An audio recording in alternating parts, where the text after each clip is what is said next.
Et pour parler de la situation en RDC, nous sommes avec Alphonse Mendo. Bonsoir. Bonsoir, madame. Vous êtes professeur de sciences politiques à l'université de Kisangani. Vous êtes également un proche du docteur Denis Mukwege, ancien candidat à la présidentielle et prix Nobel de la paix. Que pensez-vous de cet échange entre le président Tshisekedi et Massad Boulos, les ressources congolaises contre une aide sécuritaire? Alors, je pense que ce n'est pas une mauvaise chose en soi, puisque si vous avez de moyens, vous avez de ressources, il faut pouvoir vous en servir pour votre bien. Et en l'occurrence ici, la sécurité, c'est un bien fondamental pour la RDC, surtout en ce moment où le pays fait face à une crise sécuritaire très grave, accompagnée d'une crise humanitaire très aiguë et qui dure depuis trop longtemps, 30 ans. Donc je pense que on peut mobiliser toutes les ressources nécessaires du pays pour pouvoir faire face à ça. Mais maintenant, la question qui se pose, il ne faut pas qu'on puisse brader ces ressources pour la sécurité. Il faut quand même qu'on puisse négocier cela dans des conditions qui soient favorables aussi à la RDC, puisqu'il faut le savoir, ce sont des ressources qui sont épuisables. Et donc, si on les brade aujourd'hui, ça s'épuise sans qu'il y ait évidemment des incidences sur la vie des Congolais, les populations congolaises.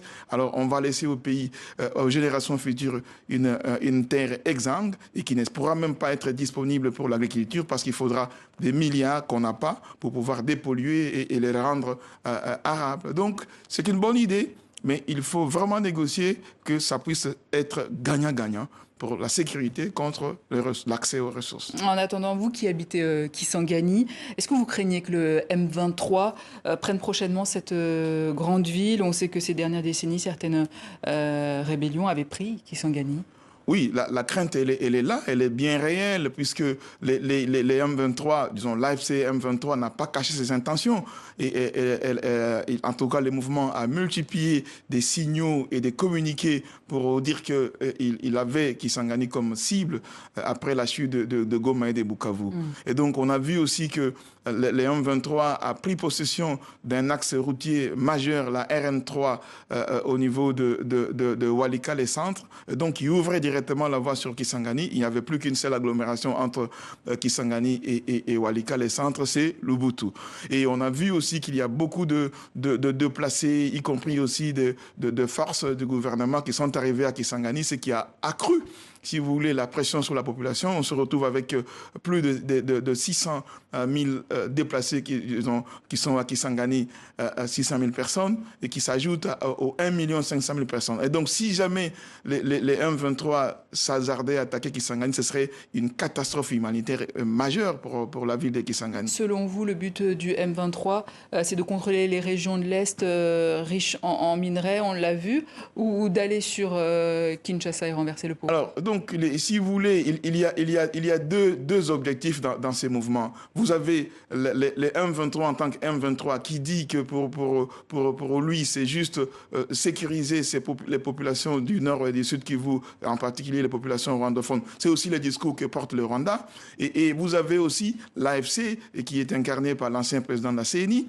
Et pour eux, le discours, c'est beaucoup plus politique. C'est d'aller à Kinshasa pour prendre le pouvoir. Et donc, s'il faut aller par Kinshasa, ils ne peuvent pas ne pas passer par Kisangani. Avant d'arriver à Kinshasa, sur cette voie-là, il y a Kisangani. Et Kisangani, justement, ce serait aussi une prise, même si l'intention n'est pas de prendre Kinshasa, Kisangani serait une prise majeure, puisque c'est une grande cité et qui joue un rôle stratégique dans la région, si vous voulez, la croisée de chemin entre le nord et le sud, entre l'ouest et l'est. Donc, si vous prenez ça, c'est la troisième ville du pays, qui était aussi une ville avec une histoire très, très, très particulière. Donc, ça serait une grosse prise et ça pousserait, si vous voulez, ça donnerait à l'AFC M23 les moyens de faire encore davantage de pression sur le gouvernement pour obtenir plus de concessions du gouvernement. Et ce serait vraiment très, très, très grave. Donc, nous restons très, très, très vigilants par rapport à cette question. Actuellement, il y a une médiation du Qatar entre les délégations de Kinshasa et le M23. A-t-elle des chances de réussir, selon vous? Alors, pour moi, ces médiations ne peuvent réussir que si il y a effectivement des moyens de pression sur les partis qui se battent. Sur le Rwanda d'abord, parce que c'est lui le principal acteur dans cette affaire. Et est-ce suffisant, la pression exercée actuellement? Alors, je pense que la pression n'est pas encore suffisante. Et c'est tant mieux, puisque si vous mettez toute la pression en une fois, après, vous risquez de manquer des moyens d'action. Et donc, c'est par exemple ce que j'ai compris, parce que lorsque l'Union européenne a pris des mesures, des mesures restrictives, sans prendre d'abord des sanctions, puisqu'il faut se réserver les moyens pour pouvoir agir. Si ça ne marche pas, on va crescendo. Si vous donnez tout à la fois, si ça ne marche pas, vous faites quoi? Et donc, je comprends que ces pressions qui sont faites, si vous voulez, à petite dose, sont plus efficaces pour donner un message qu'on n'accepte pas. Il y a bien, dans cette situation, une violation grave du droit international tout court, parce qu'il y a un territoire souverain qui a été violé par des forces d'un État voisin qui s'appelle aujourd'hui le Rwanda. Et on ne parle pas assez de l'Ouganda, qui fait pratiquement les mêmes actions sur le territoire congolais. Ensuite, il y a aussi violation du droit humanitaire. Et vous avez vu combien de gens sont, si vous voulez, on a même bombardé des camps déplacés où il y avait des milliers, des centaines de milliers de gens qui étaient là. Et donc, on prive encore beaucoup de gens des nécessaires accès à l'eau, accès à l'électricité, accès aux soins médicaux. Les infrastructures ont été détruites à Bukavu et à Goma. Et il y a aussi des exécutions sommaires. Vous avez suivi les derniers rapports de Nations Unies autour de la question. Donc, le bilan est très lourd. Et donc, il faut faire. Et ce qu'il faut faire, il faut que les pressions s'accentuent pour qu'au moins, pour un départ, que la résolution des Nations Unies, la résolution 2773, soit appliquée. Et un gouvernement d'union nationale comme le prône Félix Tshisekedi, même si certains grands partis s'y opposent. Qu'en pensez-vous? Bon, je pense que le moment n'est pas choisi pour avoir un gouvernement d'union nationale en ce moment.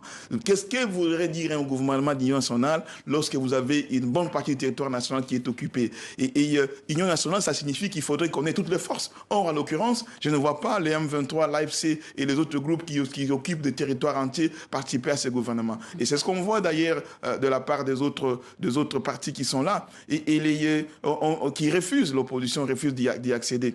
Puisque en ce moment, ce qu'il faut un gouvernement plutôt resserré avec une poignée d'hommes pour réduire les trains de vie de l'État, prendre les moyens qu'il faut pour envoyer ça, pour mettre dans la sécurité et la défense. Parce que c'est d'abord une crise sécuritaire. Si vous voulez résoudre la sécurité, une crise sécuritaire, vous ne faites pas un gouvernement national pour élargir et avoir encore plus de dépenses. Merci. Donc vous restructurez et vous faites moins. Merci Alphonse Mendo. Je rappelle que vous êtes professeur de sciences politiques à l'université de Kisangani. Je vous en prie.